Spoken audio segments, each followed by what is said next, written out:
Welcome to How to Split a Toaster, a divorce podcast about saving your relationships from True Story FM. Today, your toaster's on fire.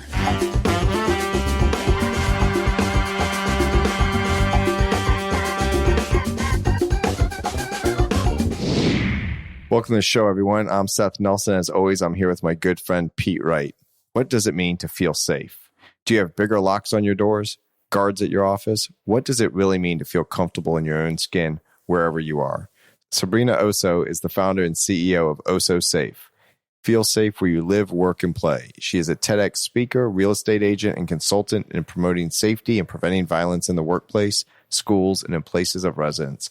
And she joins us today to share her wisdom when it comes to safety and high conflict divorces. Sabrina, welcome to the Toaster. Thank you so much for having me. This is so great. We greatly appreciate the opportunity. Well, it's great to have you here. It's actually very timely. And I don't know, Seth, if you want to talk a little bit about this. Speaking of safety in the divorce process, you just had a guard associated with you not long ago.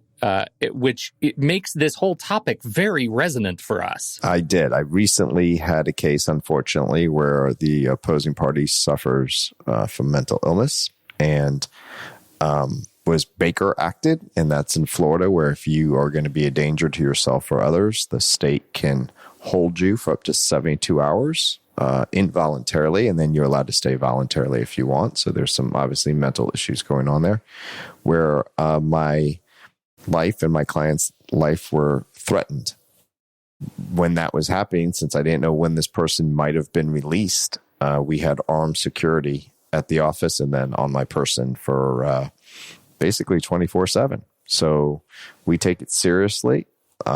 We want to make sure that we're safe, that our clients are safe, that our clients' kids are safe. And when I mean safe, I mean to themselves and others. So it's a serious issue. Pete and I like to crack jokes, so we'll try to be appropriate and not make light of the subject. But it's a serious subject, and with access to weapons that people have, you really got to think this stuff through. And that's why we're so pleased to have Sabrina on the show to talk about how do you know if you're a victim? How do you know if a friend of yours is a victim? How do you know if you're the abuser or what to look for in abusers? How do you help? There's all these questions, and so we're glad to have you on the show. Thank you so much. And I'm glad you're okay. I'm glad you and your client are okay. And you could prepare all you want, but there are times where you just can't prepare and you just have to wing it, so to speak, and use your best judgment, which just sounds like you did. So I'm glad for that. Well, thanks. Well, it gets to, the topic of our show, our discussion today. We do want to talk about, you as you're buried in the statistics, right, of the experience of violence at home, work, and at home and work. And we want to talk a little bit about the landscape of violence in and around the divorce process. Is that something you see yourself? Is that something you talk about in your training?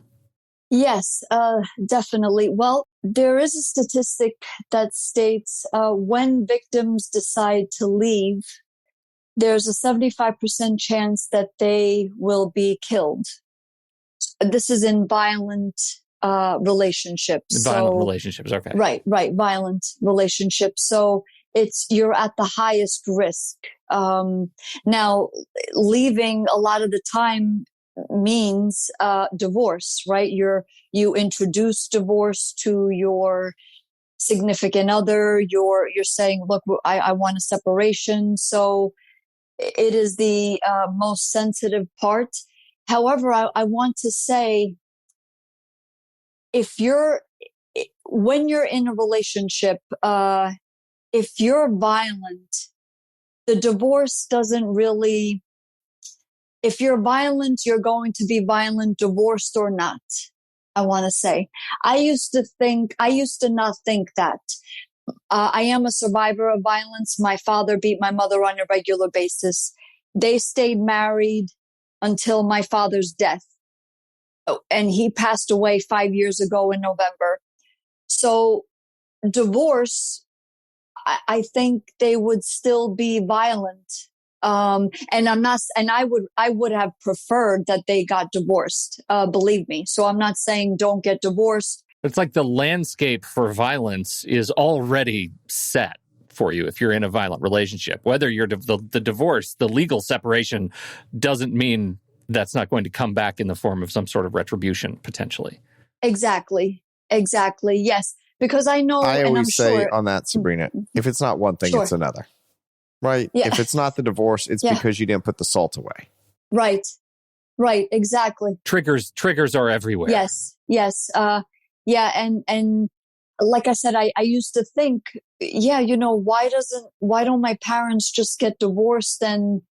But I see now, especially in the work that I do, if you're a violent person, you're going to be violent, divorced, not divorced, separated, not separated, abuse. So I like what you said, the landscape. Yeah, it's like a big spectrum.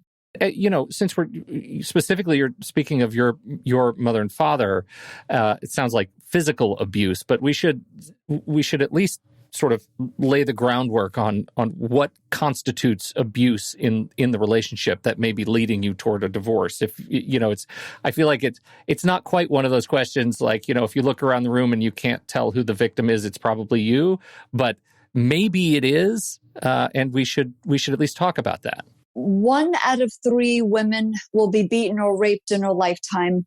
1 out of 5 adolescent girls is abused by her boyfriend. 1 out of 3 young people will be in an abusive relationship. 1 out of 7 men is abused. By the end of today, 4 women will be killed by their abusive partners, and most of them will be killed after they leave their abusers. 15 million children witness violence in their own homes each and every year. Those are just the ones that we know about. Those are just the ones in the U.S. About 324,000 pregnant women go into the emergency room, not for pregnant-related issues, but for abuse-related injuries. Those statistics are just daunting to me. So yeah, I want to take a step back from that. Sure. And just right up front, let people know that if they're in an abusive relationship, it's not your fault. Right. It is not your fault. The person who is doing the abusing is at fault. And from my experience with dealing with this issue in the legal system, if I had to have a common denominator of a personality type, is I always have found that these people have extremely low self-esteem. Is that a fair statement? Yes.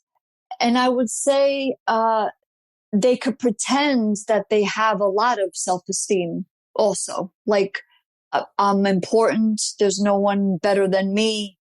I'm always right. Do as I say. I would add to that it's about possession. It's about control. It's about domination. It's about manipulation. The gaslighting, it's never their fault. Yeah. It's always your fault. Right. I told you to do it this way 1,000,000 times. And even though they've changed their mind on how they want something done, it doesn't matter. In their mind, right, they're just going to make you the one. If you loved me, you wouldn't make me do the things I have to do to you. Right. That's a big one. And I'm glad you said that. Yes, you made me do this to you. Yeah. It's your fault that you didn't listen to me and that I punched you, I hit you, I slapped you, I threatened you, I humiliated you, all of that. So, and there are plenty of warning signs. Like, you're going out with somebody, you're dating someone, whatever your sexual orientation is, it doesn't matter. Whatever your age group is, it doesn't matter. Whatever your nationality, your religion, your ethnicity, it doesn't matter. The warning signs are pretty standard. And I like to say to people, you have to know that you deserve to be in a good relationship. You have to know that on the forefront of your mind at all times. And that goes back to self-esteem. You have to respect yourself enough to say, I deserve to be in a good relationship. I deserve a partner that I'm there for him or her, and she or he is there for me. And it's a partnership. It's not a domination. It's not you do as I say. It's not I control everything.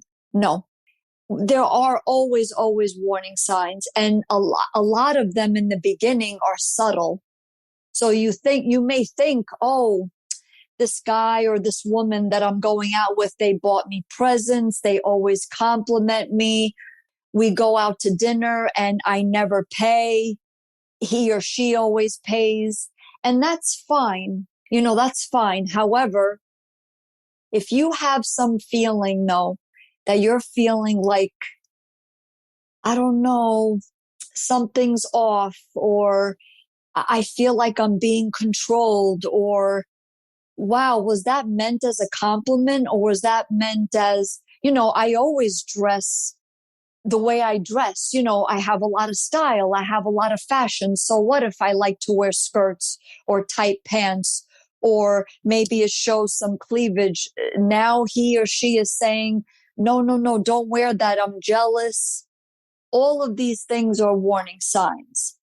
Another big warning sign is money. If they're trying to get at your money and you just met the person, or, why don't we combine accounts and that way you don't have to deal with the bills anymore? And Yeah, they make it sound like it's a favor, like they're helping you out. They're just weaseling it in, or isolating you from your friends. Like, oh, I like going out with my friends. Let's have a double date. No, let's just go the two of us. And it's constantly it's. And I think the biggest thing from what you've said so far is you got to have your spidey sense up. Like when something doesn't sound right or feel right to you, you need to go talk to someone. You need to check on that. Don't just let it continue. I've seen it numerous times before where people are like, well, you always paid for everything, or I tried to pay, it was no, and get into a fight. Well, that's not a partnership. Right. That's someone controlling you with money. Right. Right. I like that you said help. We are big proponents of therapy at Osso Safe. Huge. In fact, it's part of our business model that we include in our certifications for properties. But there are always warning signs. I mean, if the sexes were reversed. That's a big point, because that's a challenge. That's a challenge that we face in court is people have unconscious bias. We've had cases where the husband was being abused, and there is a bit of, I have to get over that hurdle, right? And even if you have a big guy and a small woman, you still have to get over that hurdle. Where if it was a big guy abusing a small woman, everyone just sees that picture. But when the small woman is doing the abuse, it's harder to paint that picture because physically it doesn't match, right? And so there's issues with that in court when you're trying to prove your case, which is hard to do. A lot of this comes down to he said, she said, which I stress to the court. And it's your job, Your Honor, to gauge the credibility. Just because two people say two different stories, obviously they're not both true. And that's your job to gauge the credibility. And it's my job to try to bring the truth out to you the way that I understand it to be. From my experience in dealing with this is that it doesn't start with a physical punch. Right. We all know that if you're out on your second date and the guy leans over and smacks you, hits you in the face, breaks your nose, you're out. You're leaving. Right. So it's emotional abuse first. It's the gaslighting. It's secluding you. It's getting you away from your friends, controlling your money, then figuring out ways to control you where if you make them mad, maybe they ghost you for a little bit because they know that gets under your skin. They will find your buttons. Right. Mm-hmm. And you've got to have your guard up for that. So it's not, there's a lot of, from my understanding and all the work I've done with this, there's a lot of different characteristics, but they'll use them differently based upon the victim that they're going after. They do know what they're doing. It's definitely calculated in a lot of ways. And it's a gaslighting manipulative tactic that abusers will do, will use to control, to kind of rope you in little by little. Hey, Pete, it's back to school and it's stressful. And listen, we're talking about a serious topic today with violence and abusers, and it can start with alcohol. So we're going back to school, getting back into routine. It can be stressful. We've already talked about you got to get the school closed. You got to get all the supply list. You got to get the carpool sorted. You got to get to work on time. It's a stressful time. And that's one of the main reasons why we like people to think about using Soberlink if they're struggling with alcoholism or being accused of struggling with alcoholism and you want to prove your sobriety. Soberlink, it's a remote alcohol monitoring technology. It's designed to help prove sobriety in custody cases. What is it? It's a little device. It's a breathalyzer that you keep with you, and it has facial recognition included. So every time you blow into it, it's going to take a little picture of you to make sure that it's really you, allowing you to receive real-time updates from monitored co-parents at any time, anywhere, allowing for swift intervention for improved child safety. We use it here at the firm, and I know they've helped hundreds of thousands of people document their sobriety in real time for peace of mind for themselves, for their kids, and even from the other party, and also for the court. So you can just show it to them and say, look, I am focused on the kids. I'm not drinking. Soberlink is currently offering a free back-to-school and divorce packet with questions and answers from top divorce attorneys, back-to-school checklist, communication tips, and more. Just go to soberlink.com/toaster.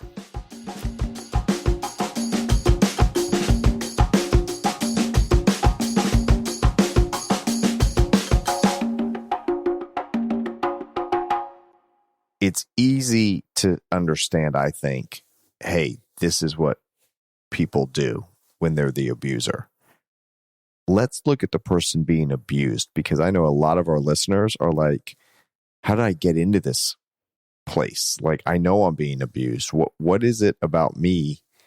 And I'm not saying this is a negative. What I'm trying to say is, what is going on with me that I'm allowing this to happen? And it's not that it's your fault, but why am I staying in this relationship? How do I get out of this relationship? What do I need to work on in myself to be strong enough to leave this abuser? So if you're listening, you're not sure what's going on, you feel like, am I being abused now? Or you know that you are. How can they kind of identify like, oh shit, I am the victim here? We go over at Osso Safe in our various workshops, seminars, and speaking engagements, 50 reasons why victims don't leave and what constitutes a victim. So the number one reason would be money, right? So money. So if your abuser is the breadwinner in your household, it makes it difficult to leave, to just get up and leave. Religion can come into play, family. You stay there for the kids. You called the police and the police blamed you, the victim. You're a public figure. And if this goes out, what are people going to think of me? If you have a handicap. If you're just living in fear all the time. Yeah. Well, part of this, I don't want to bring this all the way back to gaslighting, but one of the things that you said, and I think, Seth, that you sort of started to illuminate for me, is that the relationships where the abused party doesn't always know that they're in an abusive relationship because they've been in that relationship for so long. We've had stories of, I think, I don't want to do your laundry anymore. I need you to do your laundry. Well, I hope I remember to feed you and the kids. So maybe you do want to do my laundry still. Like when you hear things like that over the course of people, coming in and around this podcast, like you start to wonder how often people don't recognize, because of habituation, that they are being abused and taken advantage of, and what it looks like and what that influence has on their kids. One of the things that you say is that the responsibility of safety should not be in the hands of the victims. Well, this is one of those examples where it seems like that's very true, especially if the victim is unconscious. Correct. Yes. if you come from abuse, it's very easy to fall into that trap and be habituated into an abusive relationship on your own. Like your own relationship is now abusive because you come from abuse, from violence, from chaos, from dysfunction. For example, my therapist, one of the first things that she ever told me was you go towards what you're used to, even if that used to was bad. I need to hear something from Seth, because you said some stuff in there that makes me really question the victim attorney relationship. How do you talk to your lawyer about this kind of relationship, about the kind of stuff that Sabrina is outlining here, in a way that your lawyer is going to be on your side and believe you? Oh, Pete, that's a great question. So, not surprisingly, as we've talked about previously, what do lawyers first hear about when a client calls? All the bad shit their spouse is doing. Sure. Right? So, when I hear, oh my God, Seth, I'm so glad I got to talk to you. This is going to be the worst case you've ever had. He is such a narcissist. I'd be retired by now if I got paid $1 for every time a client told me that, right? I would be Forbes 400. So that doesn't give me any information. I'm not telling you it's wrong. I'm not telling you that they're not a narcissist, but I hear it so much, it doesn't help me. So when you start telling me about all the bad stuff they do, what a lawyer will hear is, this is just like every other client. I got to figure out what the truth is. I don't know what really the truth is. So the way I try to change the conversation to get to the bottom of this it's a brand new client. I'm trying to form a relationship with them. I want them to trust me. I want to make sure I'm getting clear information, that I'm not being lied to, that I'm getting their perspective. I'm going to have to question that perspective, because that's what's going to happen on cross-examination. That's what's going to happen in the courtroom. It can get ugly. So what I do is I reframe questions. I'll ask you questions. How do you feel when you're at home? What is going on with you on your levels of stress? Are you feeling anxious? When do you feel anxious? When they're around, when they're not around, when they're coming? Like, I'm looking for really specifics, right? Have you tried to leave this relationship before? If so, what happened? So now I'm getting them to focus on their behaviors, their emotional stances, where they are on a daily basis, on a weekly basis, through the arc of this relationship. That type of information is going to be much more helpful to me to prove their case, because I'm going to take those fears, and I feel like I'm always walking on eggshells. I never get to see my friends. It appears like I try to call and then something happens. So when you start with the you, what's going on with you, and you explain that to your lawyer, then it's like, what makes you feel that way? What makes you feel the terror and the scaredness?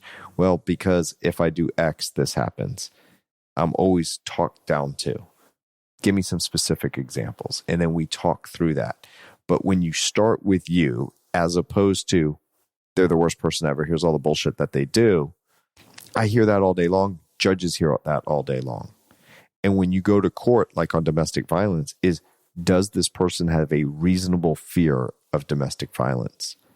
That all has to do with how you're feeling, and then you tie that to that person's behavior that's on the other side of that equation.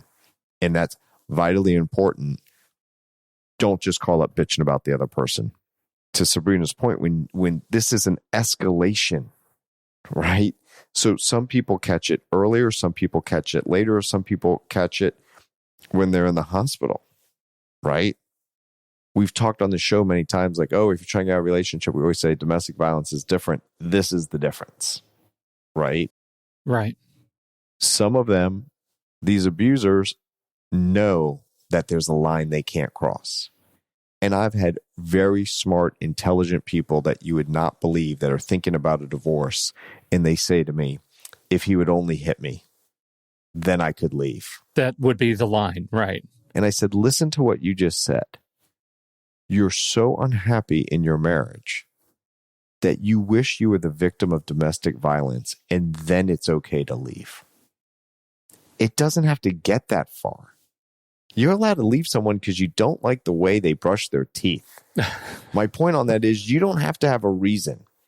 If you want out, you're out. 2 people to get married, only 1 to get divorced. But what they'll say is, well, he's a nice guy, he's a provider, or he hasn't done this. And you start making excuses for why you're staying in this relationship. Sure. And when you're doing that, that should be a red flag to yourself to be like, I need to get out. And here's why. I like that you asked them, how do you feel when he or she comes home? How do you feel when, are you anxious? Are you, I was thinking about that right in my own house because I was always scared of my father coming home. I knew it's almost as if you prep yourself physically, mentally, emotionally, psychologically to gear yourself up for, oh my gosh, what's going to happen? I know an episode is going to happen in some capacity. What do I have to do? I'm sure clients, when they tell you that, it just draws a better picture about what's going on. And I have to say, I like to tell people document the abuse in any capacity, record. We have our cell phones, and I know our abuser will take that away, will hurt you even more. If there's any way that you could record, because well, let me just pause you here. Check your local jurisdiction. There are some criminal statutes that you're not allowed to record stuff at home.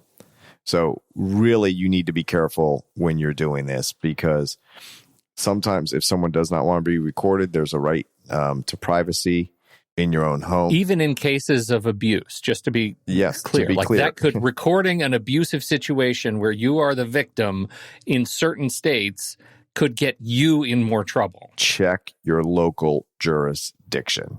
Okay. Now, I would find it hard to believe that a state would actually prosecute you for this, but it might not come into evidence.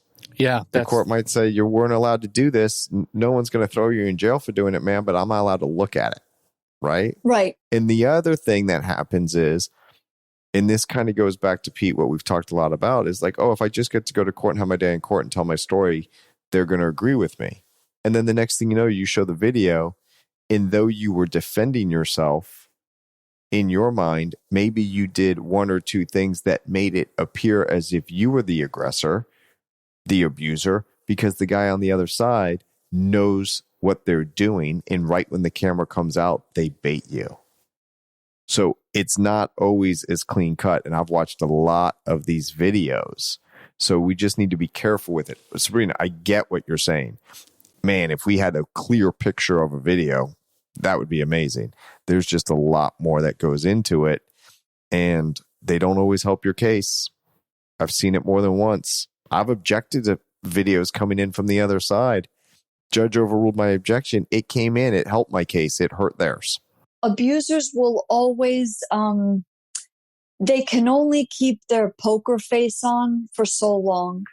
And the best predictor of future violence is past violence. So I think that's a big indicator whether the he said, she said factor.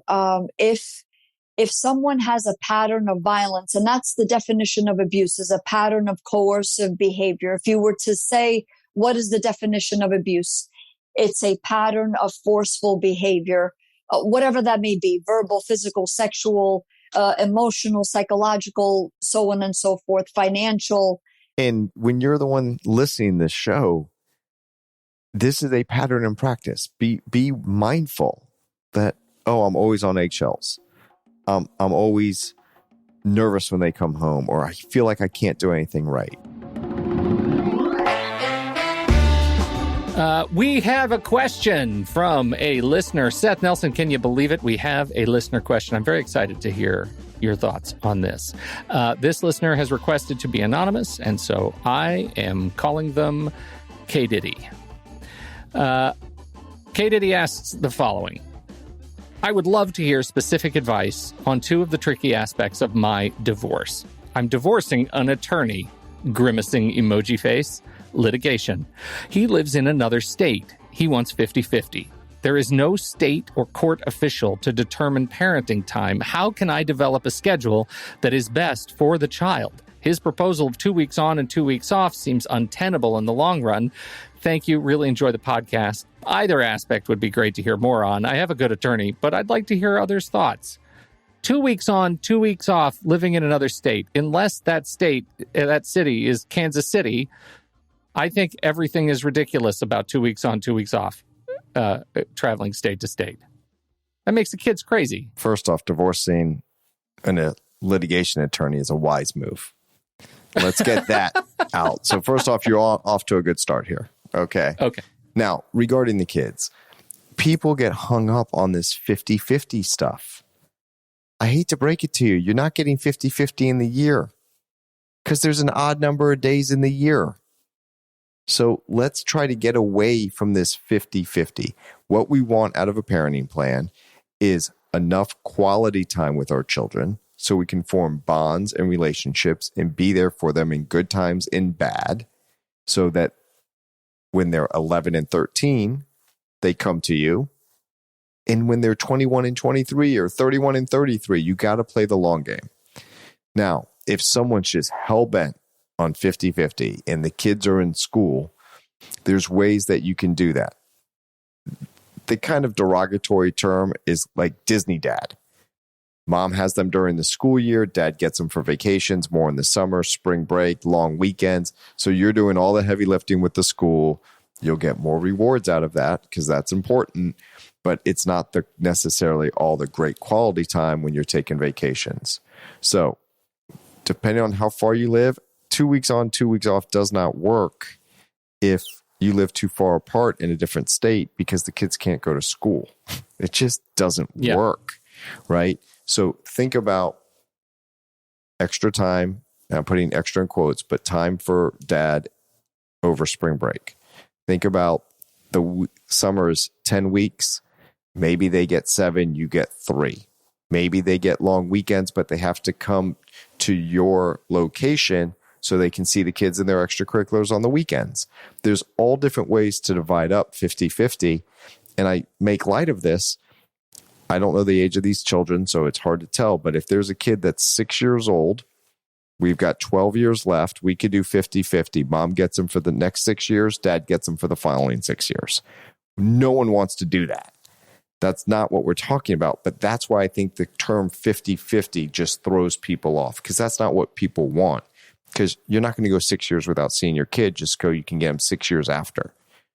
Right. So we got to really just think through this plan. So I would come up with creative plans, be flexible in the schedule, see if dad can get time in your jurisdiction so he could see what the kids are doing on the weekends, and try to add in some extra holiday time. Do you ever split by minute? Because, there is an even split if you split up the year by minute. Pete, I've been doing this a long time. I've never thought of that. 262,800 minutes. I'm with you. That makes 50-50 time parent share. Okay. You know it. You know it. You can sing along. We've got a song. Welcome to Toaster the Musical, everybody. We're really, really glad you're here, bringing innovative ways to sing and dance your way through court. Right. Good idea. I'm not going to approach that in court. You literally heard it here first. Right. I'm very excited about that. But these are tough decisions because people get locked in, right? I'm not making light of the question. It's a great question. Yeah. Now, listen, let me just tell you one other thing. Okay, you're divorcing a lawyer and they're a litigator. Here's the bottom line. If they're representing themselves, the saying goes, they have a fool for a client. You're not outmatched just because they know what a request for admissions is or an interrogatory is. Okay? Lawyers inevitably are horrible in court in witnesses. So listen to your lawyer. I hope you have a good one. We've had some podcasts. Listen back on how to interview lawyers, ways to prepare for mediation, what to do to prepare for testimony and trial. Run those topics by your lawyer and see if they agree on those approaches. Absolutely. Thank you, K. Diddy, for writing in. We sure appreciate you spending the time to pen the paragraph. Don't forget, either Seth's advice or 262,800 minutes.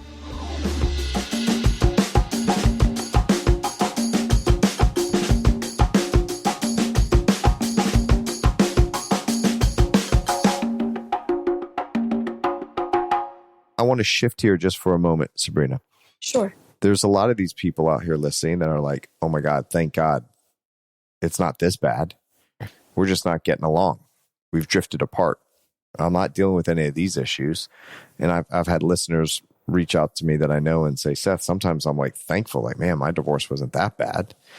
But we all have friends that maybe we lose touch with because they're dating someone new. So what can the listener out there that's not the abuser, that's not the abused, that's a friend, but they've got some concerns, how can they help?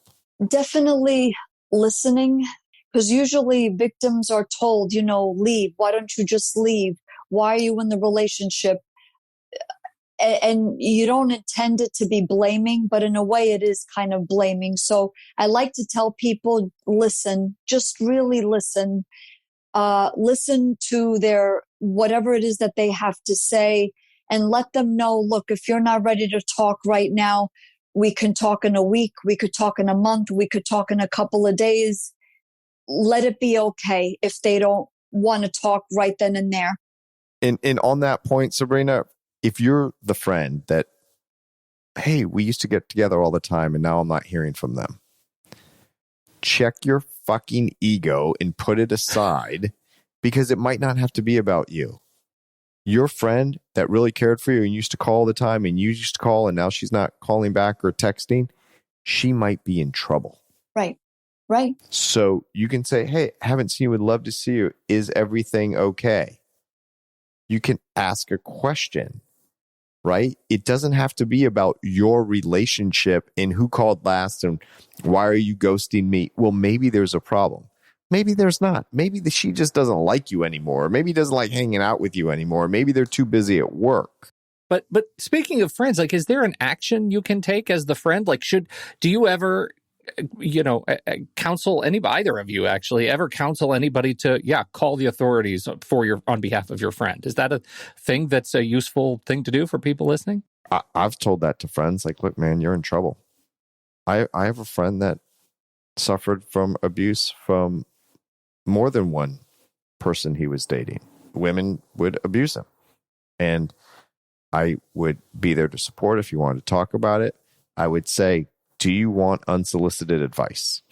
That would be my lead in. If he said no, I wouldn't give it. Right. If he said, yeah, I'd like, okay, here's what I think. And it's tough. It's tough. There's a lot of stuff that goes on to get yourself in this situation that you might never had control over. It's not your fault. Maybe you watched abuse when you were a child. Maybe you were abused as a child. Maybe you were having a rough patch and a low self-esteem and someone kind of took advantage of you. There's a lot of stuff going on there that you're going to have to ultimately work through to protect yourself from abusers. But your friends are out there. You got to reach out, which is hard. It's especially hard when you're in the thick of it. So if your friend out there and you haven't heard from someone and there's been a shift, you see some changes, something's happening and your own spidey sense goes up, maybe just reach out as a friend and say, hey, I haven't heard from you in a while. Are you okay? Maybe that helps. Maybe it doesn't. Sabrina, is that a good question to ask? Definitely. And I would say to suggest, please see a therapist. Please see a therapist. Here are some phone numbers. Here are some email address, some websites. At least give it to him or her, and that way they could kind of search on their own and consider it. And because a therapist is a completely third party, and maybe they could get them to open their eyes that a friend or a family member that's looking to intervene can't get through, but a third party, someone who's a professional, can get them to open their eyes and say, wow, what do you mean he pulled your hair? Or what do you mean that she humiliated you at that party and called you all of these names? That's abuse. Right. But on that point, If you happen to tell your spouse or they find out that you're going to therapy, they're not going to like it. They're going to be losing control. So that therapist is for you. You don't have to go there and tell everything that happened. And if they don't like the fact that you're going and you're trying to improve yourself, that's another sign. So, you got to take care of yourself. You lie. You don't say that you lie. You say, I'm at work late. No, but what I'm whatever. saying is when they find out, they look at your phone. Oh, I see you at a therapy appointment. They followed you, whatever they did. But my point is, if you're going to get help, if you're going to reach out to others, they tend to try to isolate you. And so they're not going to necessarily like that. And when they point that out, that's another sign to you, hey, this is a problem. Right. Oh, definitely. Definitely. You know what, Sabrina, I would love, you had started telling us a little bit about what you do. As we get close to wrapping up here, give us just briefly the pitch on the trainings that you do to help people feel safe in their homes and work. What we are introducing into the real estate industry, as I mentioned, are Osso Safe certifications. And that is for landlords and tenants right now. We're looking to have this propagated over all residency, because if you think about it, everything happens or begins in the home. So if we make a concerted effort to make homes safe, I think a lot of other problems will dissipate. And we're saying, Mr. and Miss Landlord, hire us. We'll get your property Osso Safe certified. They purchased the Osso Safe Home Sweet Home package. And in this package, it consists of a policy, a seminar, an app, and therapists assigned to the property. So the policy basically states that everybody signs the policy, all of the residents, if you will. And going into that property that, wow, I'm held to a higher regard, a higher standard. If I act abusively, I'm out. I get evicted, me, the abuser only. That's the policy. The seminar, everybody gets educated on facts, statistics, warning signs, definitions of abuse, what constitutes a good relationship. So that way you know what is a good relationship. You know the warning signs. So that way everybody's educated. The third component is an app. I hired a software company to design an app, and this is installed in the building, if you will, in the residence. It will detect violent-like movements and captures them in real time, issuing alerts to the landlord. So it doesn't pick up documents. It doesn't pick up conversations. It picks up a punch, a slap, a hit, a kick, spitting, sexual assault. And it will issue alerts to the landlord. So it eliminates the he said, she said factor. Wow, I just saw you beat the crap out of her in my unit 2, and you just beat the crap out of him in my unit 10. This is grounds for eviction. So that's the technology portion of the package. This is what we're introducing into the real estate industry, making safety a required standard condition of residency, which is how it should be. And we will have links in the show notes. The website is ossosafe.com, O-S-S-O, safe.com. And you can learn all about everything that Sabrina is doing. Sabrina, thank you so much for joining us for this conversation. It's a tough subject. We appreciate your willingness to join us and share some of these harrowing statistics. Thank you so much, Seth and Pete. Thank you for the opportunity. Oh, thank you. And thank you all for downloading and listening to this show. Don't forget, if you have a question, you can ask that question. Just visit howtosplitatoaster.com, click on the button that says Ask a Question, and submit that question to us, and we will answer it right here on the show. On behalf of Sabrina Osso and America's favorite divorce attorney, Seth Nelson, I'm Pete Wright, and we'll catch you next week right here on How to Split a Toaster, a divorce podcast about saving your relationships.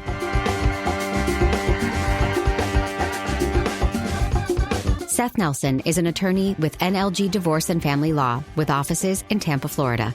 While we may be discussing family law topics, How to Split a Toaster is not intended to, nor is it providing legal advice. Every situation is different. If you have specific questions regarding your situation, please seek your own legal counsel with an attorney licensed to practice law in your jurisdiction. Pete Wright is not an attorney or employee of NLG Divorce and Family Law. Seth Nelson is licensed to practice law in Florida.